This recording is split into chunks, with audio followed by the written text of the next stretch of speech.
ઓમ નમો નારાયણ। આજનો આપણો વિષય છે કે વિદ્યાર્થીના લક્ષણો કેટલા। તો ચાણક્યજીએ સરસ મજાના એમના લક્ષણોનું એક શ્લોકની અંદર સુંદર વર્ણન કર્યું છે। કાકચેષ્ટા બકોદ્યાન શ્વાન નિંદ્રા તથૈવ ચ અલ્પાહારે ગૃહત્યાગી વિદ્યાર્થી પંચ લક્ષણ। વિદ્યાર્થી જીવનની અંદર આ 5 લક્ષણો હોવા અનિવાર્ય છે। કાકચેષ્ટા એટલે કાગડા જેવી ચેષ્ટા કરનારો વિદ્યાર્થી હોવો જોઈએ। જેવી રીતના એક કાગડો પોતાના ખોરાક માટે આકુળ વ્યાકુળ થઈ અને ફરે છે, નજર બીજી તરફ હોય પરંતુ એમનું ધ્યાન પણ બીજે હોય, એવી રીતના અભ્યાસની અંદર પણ વિદ્યાર્થીના જીવનની અંદર ઘણા એવા ક્ષણો આવશે કે જેને અભ્યાસ પણ કરવાનો હશે અને ઇતર પ્રવૃત્તિ પણ કરવાની હશે, તો એમની અંદર બંનેની અંદર એમનું ધ્યાન કેન્દ્રિત હોવું જોઈએ।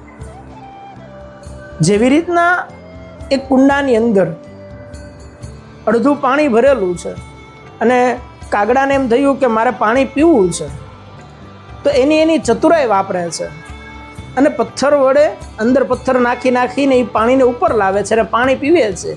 તો બસ વિદ્યાર્થીની અંદર આવી ચાતુર્ય બુદ્ધિ હોવી જોઈએ। ત્યારબાદ કીધું છે બકો ધ્યાન, એટલે કીધું બગલા જેવું ધ્યાન વિદ્યાર્થીની અંદર હોવું જોઈએ।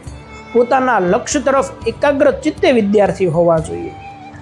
જેવી રીતના એક બગલો પાણીની અંદર બેસી અને પ્રતીક્ષા કરે છે કે જ્યારે મારો ખોરાક આવે અને તરત ઝપટી લે, બસ એવો જ વિદ્યાર્થી હોવા જોઈએ। પોતાના લક્ષ્ય તરફ એટલું મન એકાગ્ર હોવું જોઈએ કે જ્યાં સુધી લક્ષ્ય પ્રાપ્ત ન કરે ત્યાં સુધી એમને શાંતિ ન થાય। ત્યારબાદ કીધું છે કાગ ચેષ્ટા બકો ધ્યાન શ્વાન નિંદ્રા તથૈવ ચ। શ્વાન નિંદ્રા એટલે તો કે કૂતરા જેવી નિંદર હોવી જોઈએ।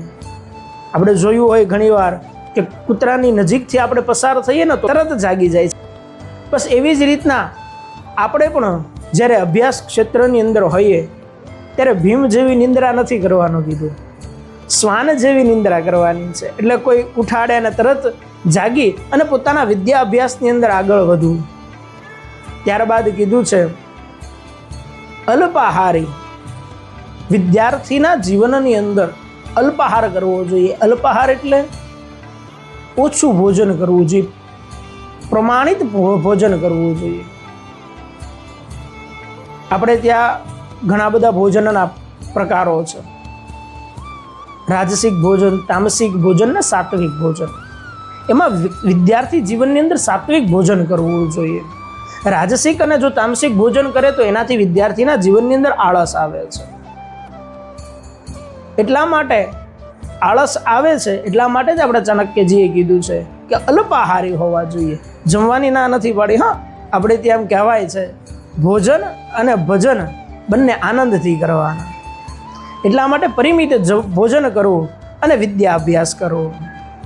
ત્યારબાદનું લક્ષણ બતાવે છે અલ્પાહારી ગૃહત્યાગી, વિદ્યાર્થી પોતાના જીવનની અંદર ત્યાગ કરનારો, ગૃહત્યાગી એટલે પોતાના ઘરને છોડવાની વાત નથી થતી અહીંયા, પરંતુ પોતાના ઘરથી દૂર રહી વિદ્યા અભ્યાસ કરવો અને પોતાના લક્ષ્ય તરફ, પોતાના ગોલ તરફ સતત અને સતત આગળ વધતું રહેવું, આવું કહેવા માંગે છે। એટલે આપણે સૌ વિદ્યાર્થી જીવનના આ 5 લક્ષણો અપનાવીએ। ઓમ નમો નારાયણ।